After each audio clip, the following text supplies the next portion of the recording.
Have you ever felt invisible? Like your hard work goes unnoticed, or worse, like the people who matter most don't even see you anymore. Imagine being in a place where you gave everything, and still felt like it wasn't enough. Does that sound familiar to you? If it does, let me tell you, you're not alone. This story is for you. Before we dive deeper, hit that like button because I know you're a good person who supports meaningful content. And hey, leave a comment telling me where you're watching this from. Australia? Canada? Somewhere else entirely? Let's connect across the globe. Now, what if I told you there was someone, a man with power, influence, and money, who decided to step out of his comfort zone and into the shoes of an ordinary employee at his own business? What do you think he discovered about himself and about others? Let's dive in. It all started on a crisp Thursday morning when Walter Hensley, the owner of the Green Table, one of the most popular bistros in town, made a decision that would change everything.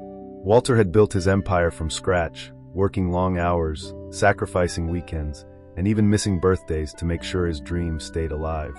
But lately something felt off. He couldn't put his finger on it, but whispers around him suggested trouble brewing within his staff. Were they unhappy? Did they resent him? Or worse, were they cutting corners behind his back? Walter decided to find out for himself. Disguised as a scruffy delivery driver wearing a baseball cap, oversized jacket, and tinted glasses, he walked into his bustling bistro during lunch rush hour. The air smelled of fresh herbs, roasted vegetables, and warm bread. It reminded him of why he fell in love with cooking in the first place. His heart swelled, but only for a moment. Then reality hit. He approached the counter, ordered a salad, and waited patiently while observing the chaos around him. Servers darted between tables, chefs shouted orders over sizzling pans, and customers chatted noisily. Everything seemed normal until he heard them. Two voices coming from the kitchen. They weren't yelling, they were whispering, and their words stopped Walter cold. "You know what kills me?" said Lila, a young sous chef with fiery red hair and sharp eyes. "We bust our butts every single day, and none of it matters to him." "Who cares about him?" replied Connor, a line cook with tattoos up both arms and a perpetual scowl. "He doesn't care about us. All he cares about is making more money." Walter froze mid-bite. Was this how they saw him? As some greedy, uncaring boss who didn't value their efforts? He wanted to march into the kitchen right then and defend himself, but he couldn't. Not yet. Instead, he listened closer. "It's not just the pay," Lila continued softly, almost sadly. "It's the way he never says thank you. Have you ever seen him say good job to anyone?" Connor snorted. "Yeah, right.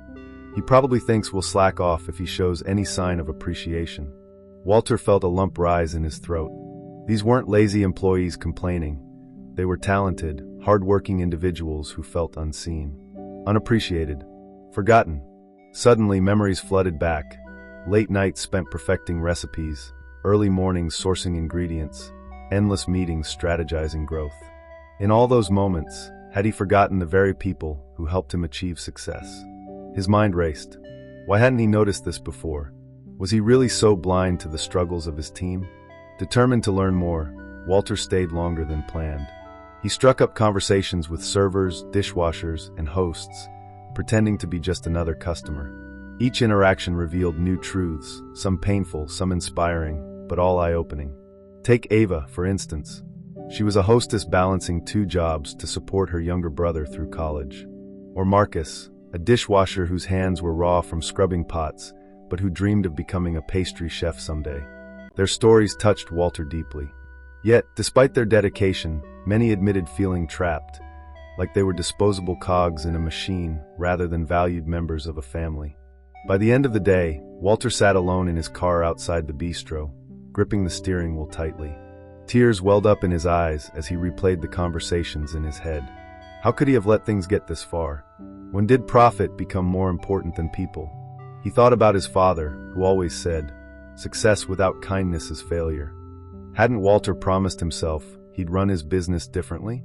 The next morning, Walter called an emergency meeting at the bistro.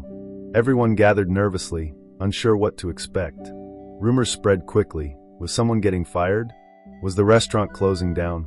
But instead of berating or blaming, Walter stood before them humbly, removing his disguise once and for all. "I've been listening," he began, his voice trembling slightly. "And I need to apologize to each and every one of you. You've poured your hearts into this place, and I failed to recognize it. Failed to appreciate it. Gasps rippled through the room. No one expected this. I want to change that, Walter continued, looking directly at Lila and Connor. Starting today, we're implementing bonuses based on performance, not just sales, but teamwork, creativity, and effort. We're also launching monthly training sessions for anyone interested in advancing their skills. And most importantly, he paused, taking a deep breath. I'm going to start saying, thank you, because you deserve it.